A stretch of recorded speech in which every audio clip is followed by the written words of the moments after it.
Hello বন্ধুরা, ছাত্রদের কোঠা আন্দোলনের দৃশ্যটি যদি তোমরা নিজেরা এঁকে রং করে শিখতে চাও প্রতিযোগিতার জন্য, তাহলে অবশ্যই ফার্স্ট টু লাস্ট পুরো ভিডিওটি দেখতে হবে। এবং পুরো ভিডিওটি যদি দেখতে চাও তাহলে সাথে থাকো রবিন ফাইন আর্টস একাডেমির। তো প্রথমত আমরা একটা পেজ নিয়ে নিলাম, একদম কোয়ার্টার শিটের বড় একটা পেপারের মধ্যে আমি একটি ডিম্বাকৃতির মতো একটা দেখো শেপ প্রথমত সহজ করে এঁকে নিচ্ছি।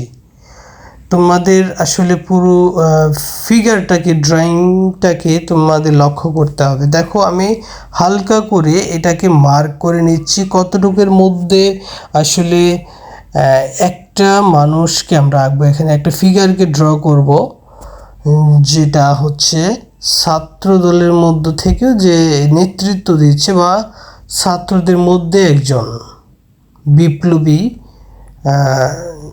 ছাত্র জনতা। তো দেখো কতটুকু আমি হালকা করে আমি আগে এঁকে নিয়েছি, এখন আমি ডিটেইলে করব। তো এই জন্য লক্ষ্য করতে হবে নাক মুখগুলো আমি কিভাবে করে নিচ্ছি, কতটুকু সহজে করা যায়। তারপরে হচ্ছে কানটুকু আমরা দিয়ে দেব। তো আমাদের রবিন ফাইন আর্টস একাডেমিতে আমরা নিয়মিত চিত্রাঙ্কন প্রতিযোগিতার জন্য বিভিন্ন রকমের সময়ের প্রেক্ষিতে অনেক দৃশ্য আমরা করে থাকি বা এখানে করা হচ্ছে। তো তোমরা যদি এগুলা নিয়মিত দেখো বা নিজেরা প্র্যাকটিস করো, আশা করছি বিভিন্ন বড় বড় প্রতিযোগিতাগুলোতে অনেক বেশি তোমাদের কাজে দেবে। তো এই জন্য নিজেরা প্র্যাকটিস করতে হবে একটু মনোযোগ দিয়ে। দেখো আমি হাতগুলোকে কিভাবে একটু ডিটেলসে করে নিচ্ছি। প্রথমত কিন্তু আমি হালকা করে পেন্সিলে এঁকে নিলাম, তারপর একটু গাঢ় করছি। কেন হালকা করলাম? যেন ভুল হলেও সেগুলা মুছতে সহজ হয় এবং আমার ছবিতে কোনো রকম সমস্যা না হয়। তো পেন্সিলে দেখো আমি কীভাবে ডিটেলসে করে নিয়ে আসতেছি, এটা একটু লক্ষ্য করতে হবে তোমাদের। এবং খালি গায়ে ছেলেটি পতাকা হাতে ধরে আছে, একটা কালো একটা জিন্সের প্যান্টের মতো একটা পরে নিয়েছে,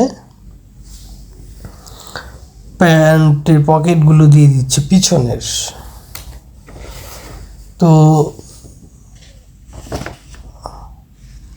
ড্রয়িংগুলো আসলে একটা লাইনের উপরে একাধিক লাইন হলে সমস্যা নেই। তোমরা প্রপার লাইনটা খোঁজা না পর্যন্ত পেন্সিল দিয়ে বিভিন্ন রকমের লাইন ড্রয়িং করতেই পারো, হাজারটা লাইন দিতে পারো, যেটা সঠিক সেটা পরে শেষে রেখে বাকিগুলো ইরেজার দিয়ে মুছে দেবে। তো লক্ষ্য করতে হবে ওর দু হাতেই এই পতাকার শেষ অংশগুলো ধরে আছে।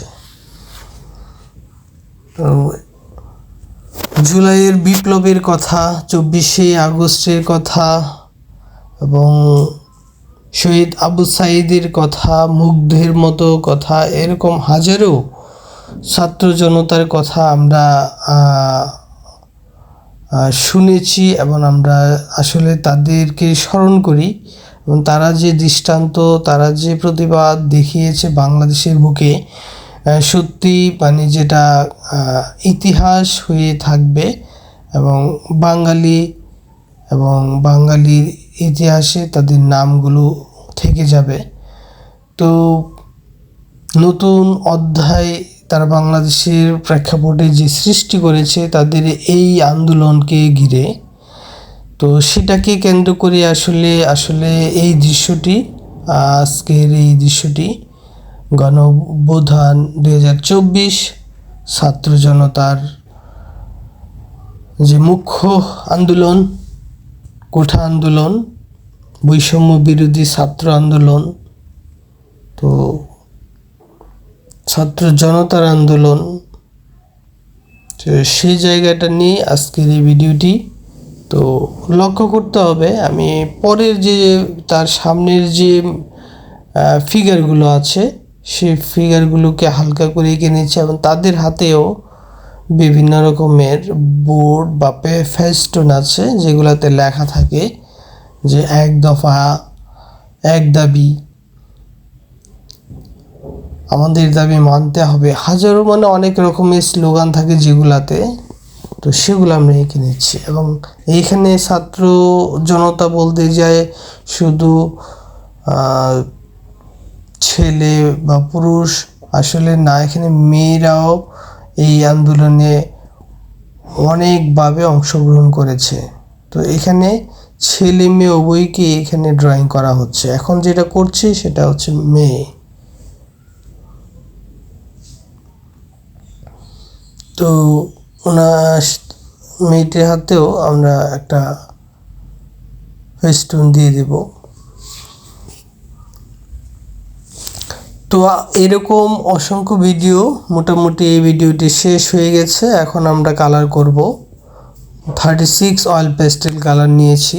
তো 3টা কালার লক্ষ্য করো, ব্রাউন, তারপরে হালকা ব্রাউন এবং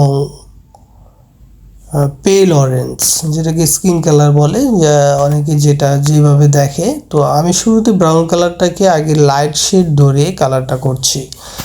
তো ছবি আঁকার কালারটা একটা গুরুত্বপূর্ণ পার্ট, আর ড্রয়িং যেমন তেমন একটা গুরুত্ব, কালার করাটাও তেমনই গুরুত্ব। কারণ একটা দৃশ্যকে, একটা চিত্রকর্মকে অনেক বেশি নান্দনিক এবং অ্যাট্রাকটিভ করার জন্য কালারটা খুবই গুরুত্বপূর্ণ। এই জন্য কালারটা তোমাদের মনোযোগ সহকারে দেখতে হবে যে আমি কোথায় কতটুকু দিচ্ছি এবং কি পরিমাণ দিচ্ছি, লাইট শেড ধরে ধরে। সব জায়গায় কিন্তু ব্রাউন কালার আমি করছি না। তো এই জন্যই বলছি যে একটা ভিডিওকে অনেক বেশি দ্রুত করলে করাই যায়, কিন্তু আসলে তোমরা সহজে সেটা বুঝবে না। সেজন্য আমি মোটামুটি চেষ্টা করেছি স্লো এবং কুইক দুইটাকে কম্বিনেশন করেই রেখেছি। ভিডিওগুলো ওইভাবে তৈরি করছি যেন তোমরা নিজেরা 95% হলেও নিজেরা দেখে দেখে একে রং করতে পারো। তো সে ব্রাউনের পরে আমরা হচ্ছে লাইট ব্রাউন কালারটা দিয়ে দিব সে ব্রাউনের সাথে মিক্সড করে। তারপরে লাস্টে আমরা স্কিন কালার বা যেটাকে পেল অরেঞ্জ কালার বলি সেটাকে আমরা ইউজ করব। তো সে পর্যন্ত দেখতে থাকো পুরো ভিডিওটি। এবং আমরা শুধু যে এইখানে কোঠা আন্দোলন বা কোনো কাউকেই মেনশন করছি না, কারণ এটা হচ্ছে ছাত্রদের একটা কোঠা আন্দোলন, বৈষম্য বিরোধী ছাত্র আন্দোলন। তো সেটাকে কেন্দ্র করেই আসলে এই মিছিলের যে একটা দৃশ্য আমরা দেখি, মিছিলের যে তাদের ভাবভঙ্গি বা ছাত্রদের অনেক সময় তারা নিজেদেরকে অনেকভাবেই অ্যাপ্রোচ করেছে, সাহসিকতার পরিচয় দিচ্ছে, সে জায়গাটা নিয়ে এই দৃশ্যটি আমি শেষে পেল অরেঞ্জটা দিয়ে মিক্সড করে একদম মিলিয়ে দিচ্ছি কালারগুলো। এবং চিত্রাঙ্কন প্রতিযোগিতার জন্য তোমরা যদি আরও এরকম আরও অসংখ্য ভিডিও দেখতে চাও তাহলে ডেসক্রিপশন বা কমেন্ট বক্সে এটার হয়তো পাবে, বা আমাদের রবিন ফাইন্ডার্স একাডেমিতে পাবে। কারণ আবু সাইদকে কেন্দ্র করে জুলাইয়ের বিপ্লব, তারপরে মুগ্ধকে কেন্দ্র করে অনেক ভিডিও এখানে আছে, তোমরা চাইলে বাকিগুলো দেখে নিতে পারো। যারা দেখেছো তো বেস্ট, নিশ্চয়ই তারা এখন শিখে গেছো সেগুলো। তো আসলে যেটা বললাম, কালার একটা বিষয়। এখানে আমি যে কালারটা করছি রিয়েল বা অনেকটা, তোমরা যে একেবারে সেম টু সেম করতে হবে বিষয়টা আসলে তা নয়। দেখো আমি অয়েল পেস্টেলে করার পরে আমি গ্লাস মার্কার ব্ল্যাকটা দিয়ে বর্ডার করছি। তোমরা চাইলে 6B পেন্সিল বা 8B পেন্সিল দিয়েও বর্ডার করতে পারো। তো বর্ডার এই সামনের ফিগারটাকে আমরা অয়েল পেস্টেলে শেষ করলাম। তো কালার যে বিষয়টা আমি বলছিলাম, কালার একটা বিষয়, যে কালারটা আসলে খুব জরুরি। কালারের স্বচ্ছতা এবং কালারের নিজস্ব যে একটা ধরন থাকে সেটাকে টিকিয়ে রাখা, এই সব কিছু বিষয় একটু বিবেচনা করতে হবে। তো প্যান্টটাকে আমরা পুরো ব্ল্যাক করে দিচ্ছি। ব্ল্যাকের পরে অ্যাশ কালার নিলাম, ডার্ক অ্যাশ বা আমরা গ্রে কালার বলি, অনেকে অনেকভাবে বলে। তো এই গ্রে কালারটাকে মিক্স করছি। তো কালার আমি যা করছি তাই যে করতে হবে বিষয়টা তা কিন্তু নয়। তোমরা চাইলে আরও অন্যান্য মিডিয়াতেও কালার চেঞ্জ করেও করতে পারো, তবে সেটা যেন বাংলাদেশের পরিপ্রেক্ষিতে হয়। তো মোটামুটি রঙের শেষে আমি বর্ডার করেও নিলাম সামনে ফিগারের পতাকা সহ। পিছনে মানুষগুলাকে একদম ব্রাউন কালারটা নিয়েছি আমি, ব্রাউন কালার দিয়ে লাইট শেড ধরে এক পাশ দিয়ে একদম কালারগুলো দিয়ে যাচ্ছি, এবং ব্যাকগ্রাউন্ডে আমরা শুধু এই একটা কালারই ইউজ করছি, মানে ব্রাউন কালার। ব্রাউন নিতে পারো অথবা ডার্ক রেড, যেটাকে ক্রিমসন রেড বলে, ওইটা দিয়েও করা যেতে পারে। তো আমি একটু ভিডিওটা অনেক বড়, মোটামুটি ভালোই বড় ছিল, এটাকে কাটছুট করে প্রায় অনেকটা ছোট করা হয়েছে। তবে আমি ছোট করলেও প্রথমত পর্যায়ে কিন্তু একদম বুঝিয়ে দিয়েছি কোথায় কতটুকু পরিমাণ কালার হবে লাইট শেড। তো ওই পাশেও মানুষগুলোকে করে নিচ্ছি। লক্ষ্য করতে হবে কালারগুলো দেখার বিষয়।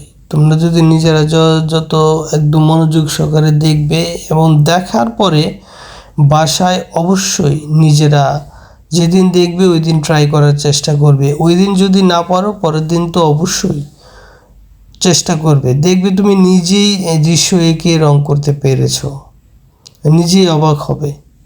তো দিন শেষে ছবি আঁকার জন্য প্র্যাকটিসটা খুব জরুরি। এবার আমরা ওয়াটার কালার করছি, দেখো কতটুকু করলাম, এবং উপরে আমরা ওয়াটার কালার করে দিচ্ছি। এটা ডার্ক ব্রাউন অথবা ডার্ক রেড কালারও দেওয়া যায়। তো আমি কিন্তু সব জায়গায় কালার দিচ্ছি না, মোটামুটি লাইট শেড ধরেই দেওয়া হচ্ছে। তো ছবিটা আসলে ভিডিওতে এখানে একটু ঝামেলা হয়েছে, কালারগুলো খুব ব্রাইট মনে হচ্ছে এবং হালকা। তো আসলে এই কালারগুলো অনেক গাঢ়, মোটামুটি ভালোই গাঢ়। তো যদিও ক্যামেরাতে ওইভাবে আসছে না, তোমরা চেষ্টা করবে আমি যে যা কালারটা মেনশন করেছি সেই কালারগুলো দিয়েই করার জন্য। ডান পাশেও সেম, আমরা ওই ব্রাউন আর রেড একসাথে মিক্সড করে যে কালারটা হয় অনেকটা ওই কালারের মতো দেওয়া হচ্ছে।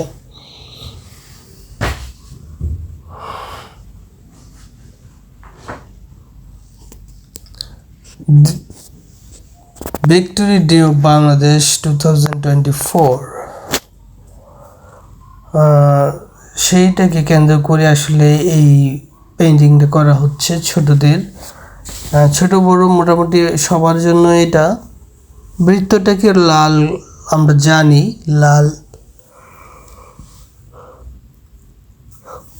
লাল দিয়ে দিচ্ছি। শুরুতে বৃত্ত বলো স্কোয়ার বলো সবগুলোর সাইড দিয়ে প্রথমত কালার করতে হয়, তারপরে মাঝখানে। তো এবার সবুজ কালারটা দিয়ে দিই। সেই সবুজের বুকে লাল সে তো উড়বেই চিরকাল। সেই গানটার কথা মনে পড়ছে যখন এই চিত্রটা করছি। আসলে তো আমি সেই দৃশ্যটাকে মোটামুটি পুরোটাই সবুজ কালার দিয়ে দেব পতাকাতে, এবং পতাকাতে সবুজ কালার দেওয়ার পরেই মোটামুটি আজকের এই ছাত্রদের কোঠা আন্দোলনের দৃশ্যটা শেষ হবে। তো লক্ষ্য করতে হবে আমি আগে কিভাবে কালার করছি সাইড দিয়ে, তারপরে মিডল পজিশনে কালারটা ছড়িয়ে দিচ্ছি। তো ওয়াটার কালার যে করতে হবে বিষয়টা তা না, তোমরা চাইলে তোমাদের পছন্দ। তো এই হচ্ছে শেষ হলো। তো ধন্যবাদ সকলকে, কেমন লাগলো অবশ্যই কমেন্ট বক্সে জানাবে।